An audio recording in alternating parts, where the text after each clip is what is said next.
Please welcome U.S. Senate Banking Committee Chairman Tim Scott and Fox Business Network senior correspondent Charles Gasparino.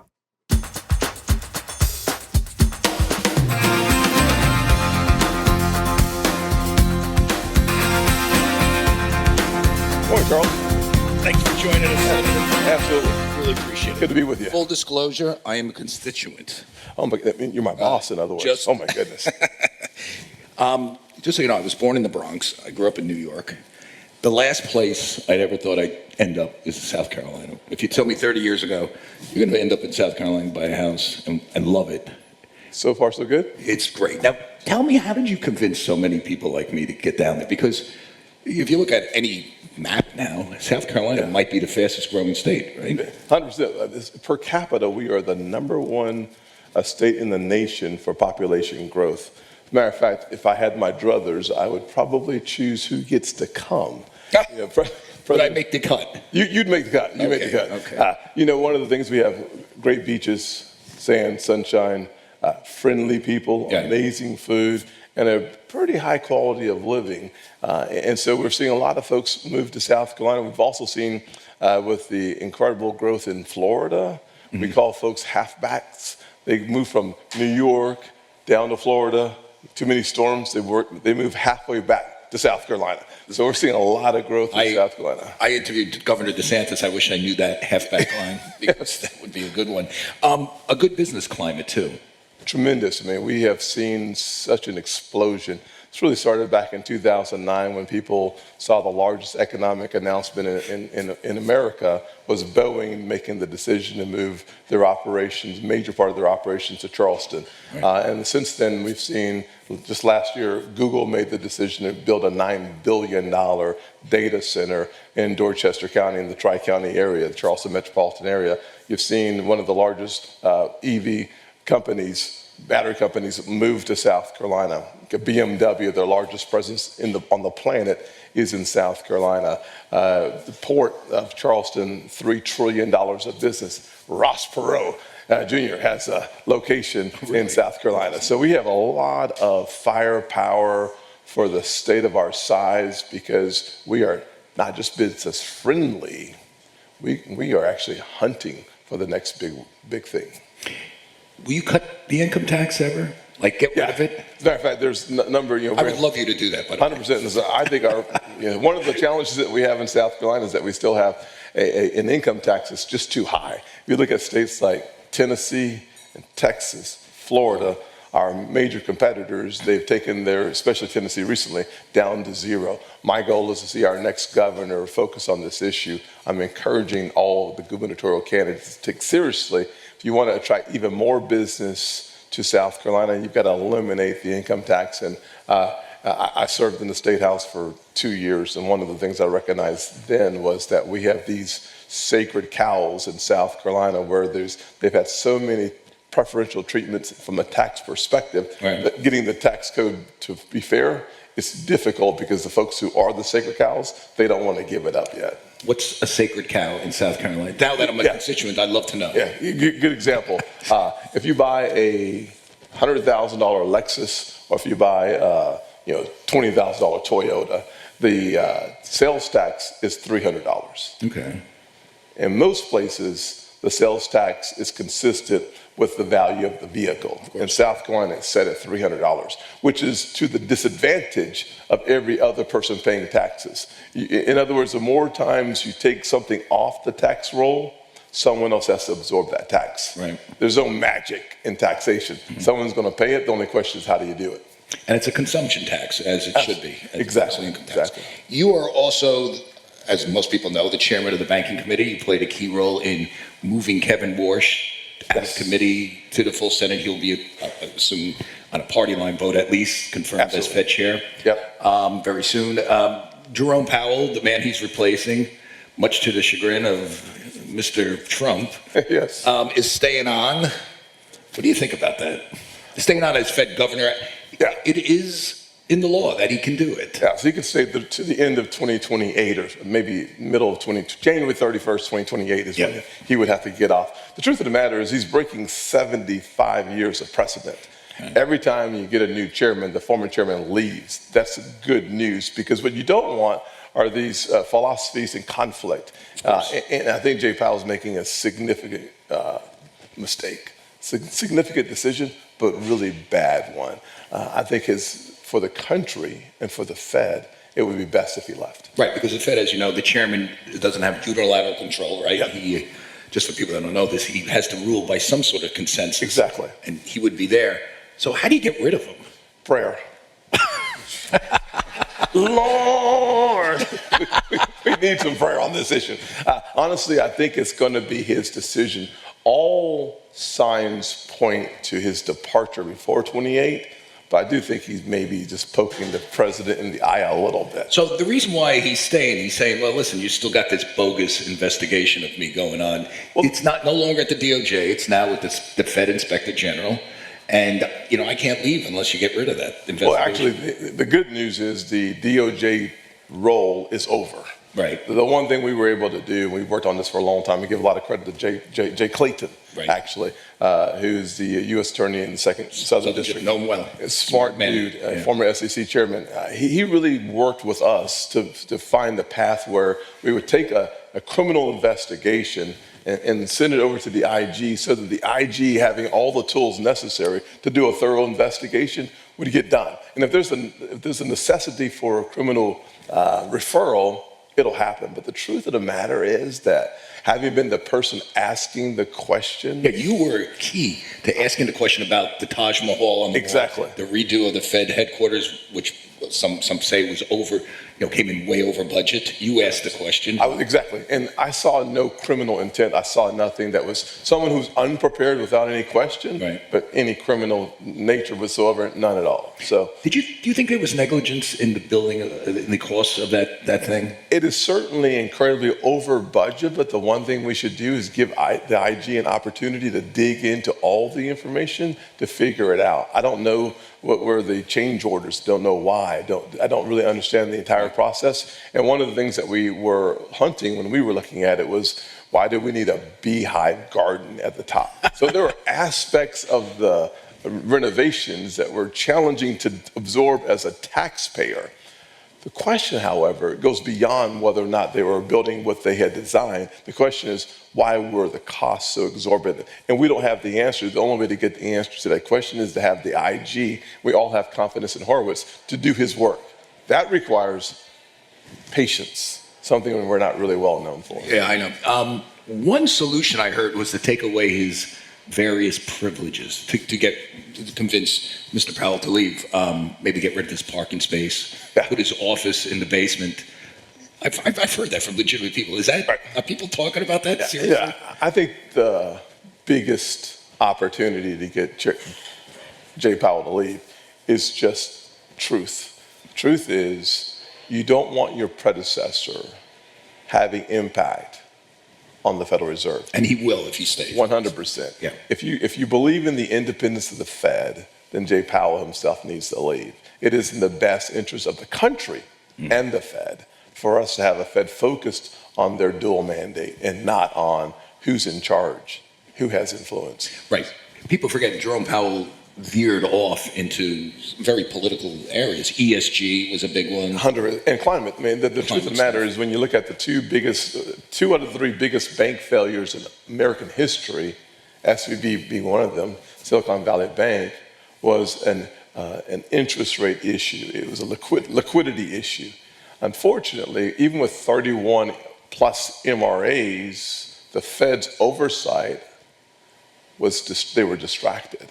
Was they distracted by ESG, climate change? I don't know. What we do know is that their eye wasn't on the ball at SVB. It was something that was easy to see. They had written tons of notes about it, but no action was taken. And that's one of the reasons why, even when Mickey Bowman came over to the Fed, and now the Vice Chair of Supervision, one of the first questions I asked her was, help me understand how we're going to prevent future challenges like this. And one of the most important things was, let's change the players on the field, let's change the playbook, and let's change the leadership.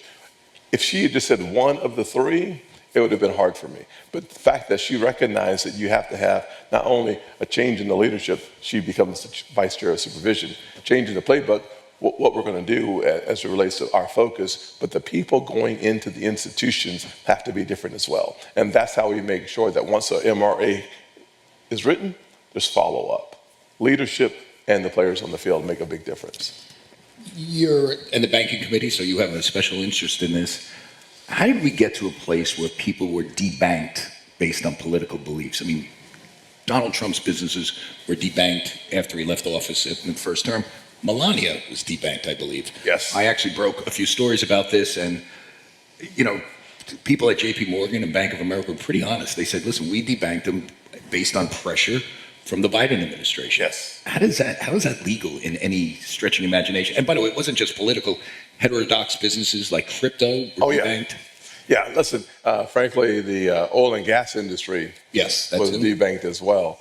Disfavored parts of our economy being debanked is just immoral, in my opinion, and unethical. You think back to the original conversation on debanking, it happened more than 60 years ago. Right. We called it redlining. Redlining then was just about debanking. Who was out of favor in the society, they had no access. There are institutions today that are still paying $100 million plus fines for the redlining that they were doing even in the 2000s. And so when you see it happen again, as opposed to it being a racial conversation, now it's whether we like your business or not. That is a problem that we should solve quickly. It's one of the reasons why my committee passed my FIRM Act, which allows for us to identify the debanking challenges and eliminate it, purge it out of the system. The Federal Reserve has already embraced it. OCC's done it as well. And so we're in better shape than we have been, but we should never allow for either administration, Republicans or Democrats, to pick and choose who they like and then take them out of business. That's just wrong. And so we've got legislation that's done it. We have actions in the administration that's doing the exact same thing. So I'm happy about where we are now. I'd like to make that legislation law. It should be a bipartisan coalition support. I was going to ask you about that because it's one thing for the OCC, the Office of Control of Currency, which was kind of at the forefront, this tip of the spear on the debanking, to say, okay, we're going to change the rules, no more reputational risk mandates. But, you know, new administration, new OCC, new Fed, you know. Yeah. Why aren't people just coming together on legislation on this? It seems so cut and dry. Yeah, we passed my legislation on reputational risk and debanking passed the Senate, but it passed the Senate Banking Committee on a partisan vote. My hope is that as we get beyond this election cycle, we go into the lame duck session, we'll have an opportunity to actually do the right thing as it relates to debanking, because ultimately you don't want redlining in any shape or form, period. Be it racial or disfavored business opportunities in this country. And frankly, we should make decisions based on credit scores. Will they pay it back? Not on whether we like you or not. Well, speaking about deep banking, one industry that still doesn't get banked, major banked, is the cannabis industry. Yes. And President Trump just reclassified marijuana as from a Schedule 1 to a Schedule 3, meaning it's no longer considered on a federal level, not state. A lot of states basically legalized it or decriminalized it. So on a federal level, it's now no longer like heroin. It's now kind of like Tylenol with codeine. Still, the pot industry can't get banked. Do you think that should change? Well, being agnostic about the it. I am too, although I did try. I'm not agnostic. I got a strong opinion. I tried a gummy once. I have not. But I will tell you this, in my opinion, how was it? You know, you can plead the fifth if you need to, by the way. Let me give you my pot experience. I haven't smoked anything since I was like 17, and I'm quite older than 17 right now. She's videoing you, so make sure you tell the truth, because we're going to go back in your records figure it out. But, I was an athlete, so I didn't do it really that much. I tried it. Okay, so I did a gummy recently, and I did not like the feeling. Yeah. Now, I work out a lot. I had shoulder pain. I used a gel, and it worked phenomenally. Huh. There seems to be a medical I can see the medical rationale here. Maybe not. We don't want a nation of stoners, right? I mean, because this stuff is kind of antithetical to getting up in the morning and working out and doing God's work. Yeah. Right? I just want to hear what you had to say. I haven't tried it, but I will say that if we were going to have a conversation about marijuana, we'd have a different conversation. We could have it about the synthetic nature of marijuana and how it's 300% stronger than it was naturally. Yes. That's a different conversation. The real conversation we're having, though, is about access to the banking system. The answer to the access to the banking system is that Congress is going to have to make it legal, because today it is, even though the president has declassified it or reduced its impact, the truth is it is still illegal. Therefore, the banking system cannot allow access to our federal banking system. You can on the state level, but on the federal level, until it becomes a legal conversation, until that's solved. Will it be solved? I think it will. There's something called the Safe Banking Act, which is to allow for the banking question to be solved by making it legal to bank it. Because what you don't want, and this is the other part of the quandary, is what you don't want is to have a situation where you have these cash rooms where you have hundreds of thousands of dollars of cash sitting in a location. Everyone knows you can't bank it, and therefore the criminal activity is much higher in these places. So there is a quandary that we have to solve. I think we'll get to a solution. How about crypto? The Clarity Act is moving slowly. It's getting through. Where are we going to see that? Yeah, it's becoming clear, which is good news. I think we are sitting on the cusp of seeing the actual markup happen sometime in the next few weeks. So 3 to 5 weeks, I think we'll be on the other side of it. In my opinion, for us to have a successful passage of the Clarity Act, we have to first make sure that all Republicans are on the right page, because until we have that, we won't get it done, because Democrats today want to do nothing to help Donald Trump. And as you know, they're holding some of this up. I mean, they just got some clarity on the yield on the stable coins. Yes. There can be some yield. Banks fought back on, making it equal to, I guess, bank deposits, so they have some compromise there. But the one thing that's holding up is Democrats want to make an issue of Trump's own crypto, or his companies. Yeah, so there's basically 4 or 5 outstanding issues around the Clarity Act. One that you just mentioned, which would be the issues of ethics, which of course is not in the banking committee, that we have an ethics committee that would have to take that on. But at the end of the day, the Democrats want to make sure that everyone from the president down have to live by the same rules of the road as relates to market structure. Number 2, the issue of quorum, making sure that both the CFTC and the SEC, they have a quorum so they can do business there. Number 3 would be the issue of rewards. The compromise came out, and the fact of the matter is that the banks kind of were apoplectic. I would not say that the response of the banks in the last 24 hours has been positive, warm response.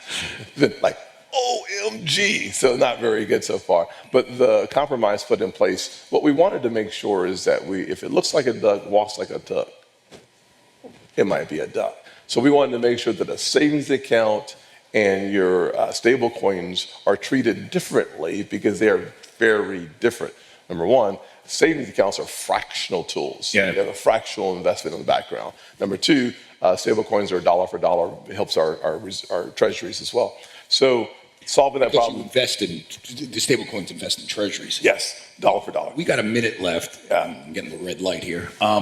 Midterms, real quick. What do you think? Midterms will be in the majority. Republicans will stay in the majority. In the Senate? In the Senate, for sure. I think we have a lot of work to do. It'll take a lot of money. It'll be the most expensive midterms ever. I would suggest that Susan Collins will be successful in Maine. North Carolina is a challenging state for us, but I think Michael Whatley will be successful. Holding our 3 top-tier seats would be Iowa, Ohio, 2 major races that we have to be successful, and then Alaska. You do that, we're in the majority. I think it will be in the majority. House, not too tough one, right? Thankfully, I'm in the Senate, running the Senate for re-election. I think the House is a different story. It's a challenging situation without any question, but we'll see what happens there. There's a sliver of hope, but there's a lot of firepower right now against the House. It would be malpractice if I didn't ask this. Are you ever going to run for president? You ran once, didn't you? I did. Yeah. It was a short run, but I did run once. It was a great experience. 2023. Who knows the future? I don't know the future. One thing I will say is that it is such a gift from the good Lord and the American people to serve in the United States Senate. I can't think of a better country to serve than America. This country, as challenging as the politics is today, is the greatest story on the planet. We're lucky to have you. Thanks, Charles. Thanks, Senator. Good to be with you.